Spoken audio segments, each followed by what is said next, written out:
มาสกอปีสัตว์ขมมหนึ่งเรื่องรายชีวิตរបស់សត្វល្អិតនេះទាំងអស់គ្នា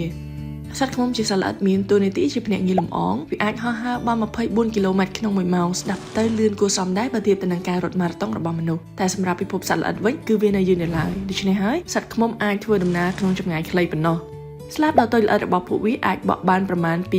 12000ទៅ15000ដងក្នុង1នាទីដោយគ្រាន់តែដើម្បីយកខ្លួនដ៏តូចពោពេញទៅដោយលំអងផ្កាហើយហោះហើរខ្ពស់ល្មមគ្រប់គ្រាន់ក្នុងការធ្វើដំណើរមកសម្បុកវិញប៉ុណ្ណោះ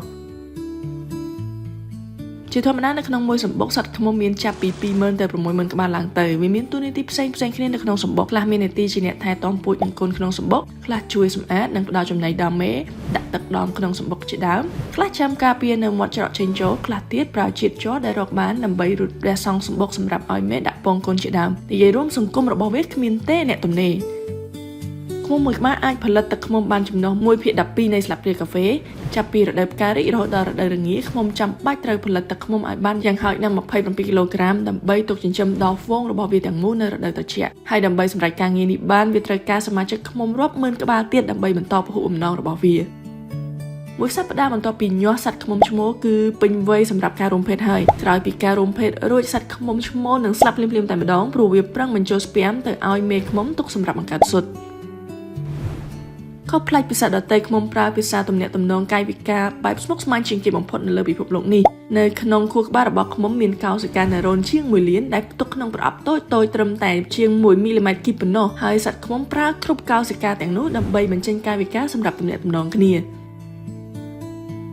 អ្នកវិទ្យាសាស្ត្រជាច្រើនយល់ថាប្រសិនបើនៅក្នុងពិភពលោកទាំងមូលគ្មានវត្តមានរបស់សត្វខ្មុំនោះទេគ្រប់ជីវិតទាំងអស់ពុំអាចរស់នៅឬមានចំណីអាហារបរិភោគគ្រប់គ្រាន់ឡើយដោយសារតែពពួកភ្នាក់ងារលំអងដូចជាសត្វខ្មុំនេះមានតួនាទីចម្បងក្នុងការធ្វើដំណើរលំអងនិយាយឲ្យសាមញ្ញគឺវាមានតួនាទីនាំលំអងផ្កាមួយទៅលំអងផ្កាមួយទៀតដែលអាចឲ្យរុក្ខជាតិបន្តពូជលូតលាស់បានល្អនិងមានផ្លែផ្កាជាបន្តបន្ទាប់ជាពិសេសនៅក្នុងវិស័យកសិកម្មសូមចូលរួមការពារសត្វព្រៃសំខាន់ៗរាប់ចាប់ពីសត្វធំដល់សត្វតូចៗដូចជាសត្វខ្មុំព្រៃដោយយើងទាំងអស់គ្នាគួរប្រើប្រាស់ធនធានធម្មជាតិដោយទំនួលខុសត្រូវជៀសវាងបរិភោគសម្បុកខ្មុំព្រៃទិញឬប្រើប្រាស់ទឹកខ្មុំព្រៃណាដែលប្រមូលដោយមេត្រីបរិស្ថានមិនកាប់បំផ្លាញឬដុតសម្បុកវាយើងអាចចូលរួមដាំដើមឈើដាំផ្កាជុំវិញសួនរក្សាធម្មជាតិដើម្បីឲ្យខ្មុំមានចំណីដែរខ្លឹមសារខ្លះនៅអេពីសូតនេះដកស្រង់ពីទំព័រ Facebook ជីវៈចម្រុះនៃប្រទេសកម្ពុជានិងផ្ទៀងផ្ទាត់ខ្លឹមសារពីឯកសារវិទ្យាសាស្ត្រដទៃទៀតដែរសូមអរគុណណាស់ដែលបានផ្សព្វផ្សាយនិងផ្ដល់ចំណេះដឹងអំពីជីវៈចម្រុះនៅកម្ពុជា